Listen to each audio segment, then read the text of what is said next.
Smart but sparse changes keep the Pixel 10 Pro XL among the top Android phones. It remains underpowered for tasks like gaming, but that doesn't matter if your focus is on the still excellent cameras, super bright display, or AI features. Just be aware that to get the most out of those features, you will have to wait for updates or for Google's tools to get to grips with your data. The Google Pixel 10 Pro XL is named in part after its size, but to get to grips with how good a phone it is, it would be wrong to focus on physical qualities alone. It is easy to point to things like the phone's incredibly bright display or its versatile cameras as major selling points. But this is a phone where the true value lies beyond the specs list. There are, in typical Google fashion, lots of AI features to play around with, features with a wide range of applications and utility. It's just a pity that Google seems to have learned some bad habits from Apple in not having all its features ready for launch day. Plus, Google flagship phones' inherent weakness in terms of power remains, even if battery life has improved. As the final big Android phone launch expect this year, I have been testing the Pixel 10 Pro XL against its main competition and also the latest iPhone just in case you are considering switching to or from an Apple phone. It's resulted in some of the most interesting phone comparisons of 2025 and I am thrilled to be able to take you through them. Pre-orders are up for the Pixel 10 Pro XL and its siblings until retail launch day August 28. If and when you decide to buy the Pixel 10 Pro XL, it will cost $1199.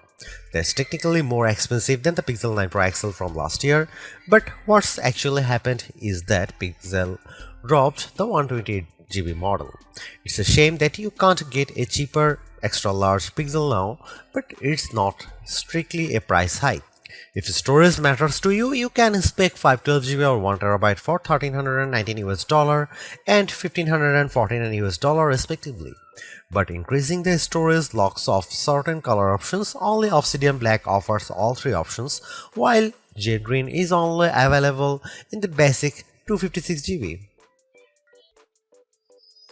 You might be surprised to hear that the Pixel 10 Pro XL's camera are identical to the Pixel 9 Pro XL's, at least on paper. The 50MP main, 48MP ultra-wide, 48MP 5x telephoto, and 42MP selfie cameras are unchanged from the 2024 model, as all the upgrades are located on the softer side.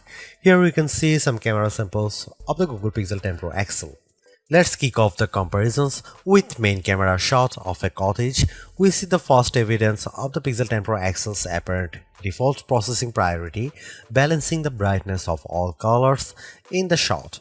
This is perhaps why the Pixel shot is much warmer, with the Galaxy S25 Ultra's image being cooler and brighter.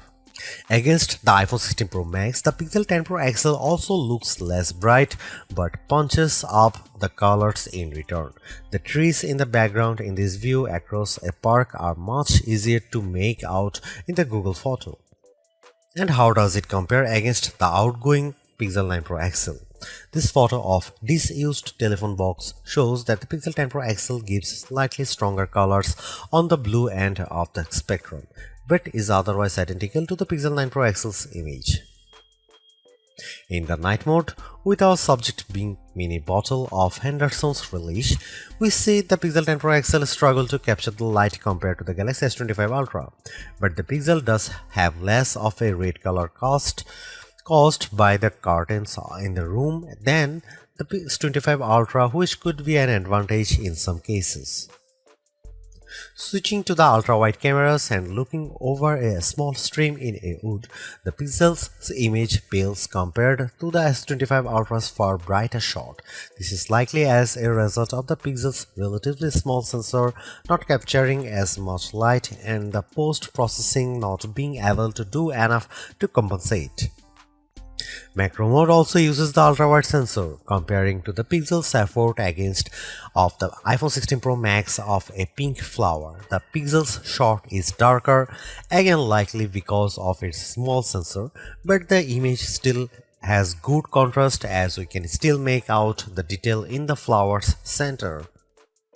The final rear camera on the Pixel we need to look at is the 5x telephoto camera, which I pointed at a breeze over a lake. The Pixel has tried to balance the mix of light and shade in the shot, resulting in an apparent lack of color compared to the S25 Ultra, while the Samsung's shot's richer color of the water is appealing. The breeze is blown out in return.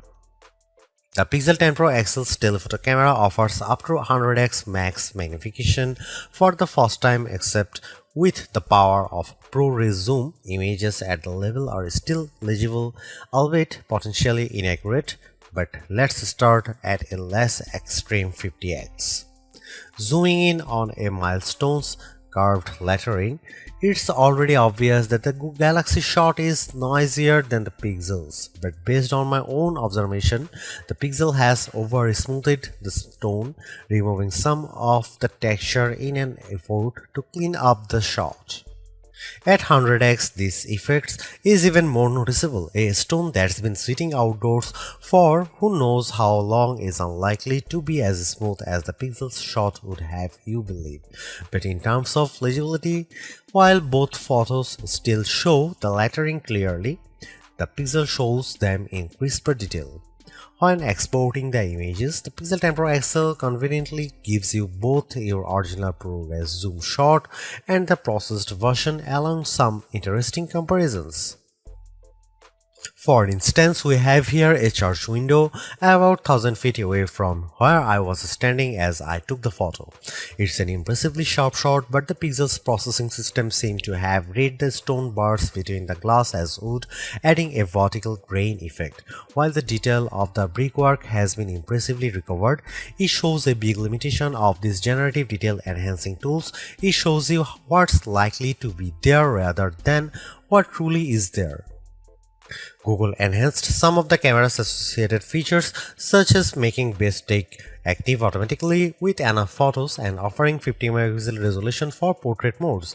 But the all-new feature, and the one I spent the most time with, was Camera Coach, the new photography teaching tool that's accessible right from the viewfinder.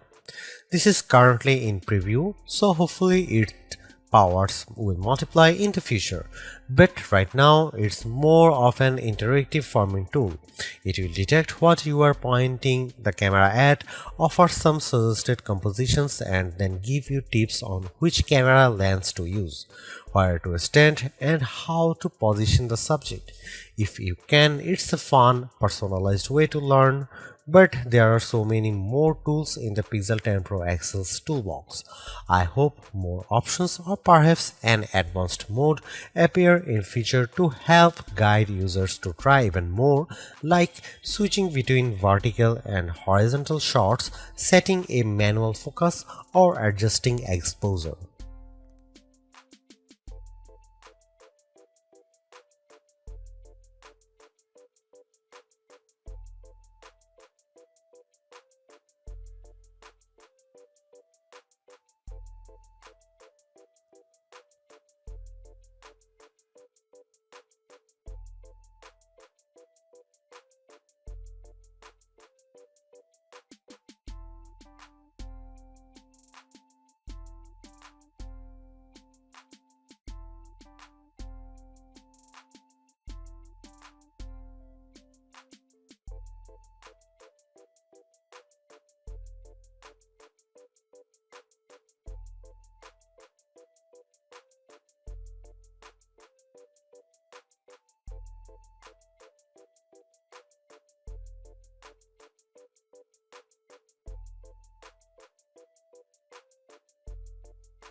Google's made a few but effective upgrades to the Pixel 10 Pro XL.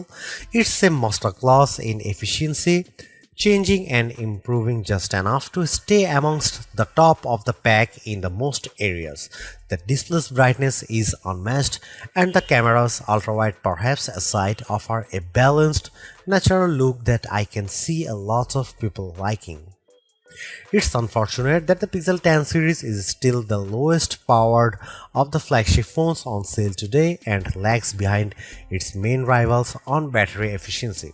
Hopefully, access to Google's latest AI tools makes up for that for anyone who decides to take the plunge, although perhaps give it a couple of months if this is your primary reason. Hopefully, by then the seemingly incomplete Magic Q and the preview version of the camera coach will have been made whole. The Galaxy S25 Ultra may still be a better pick for you if you want more power and power efficiency from your phone. The Pixel 10 Pro may also be a better fit than the XL, considering you only sacrifice display size and battery life for a cheaper phone that's otherwise just as capable as its larger sibling. But the Pixel 10 Pro XL is the most capable and competitive of Google's latest batch of phones. If you are buying a phone right now and want best-in-class software combined with top-tier hardware, this Pixel is probably the one to pick.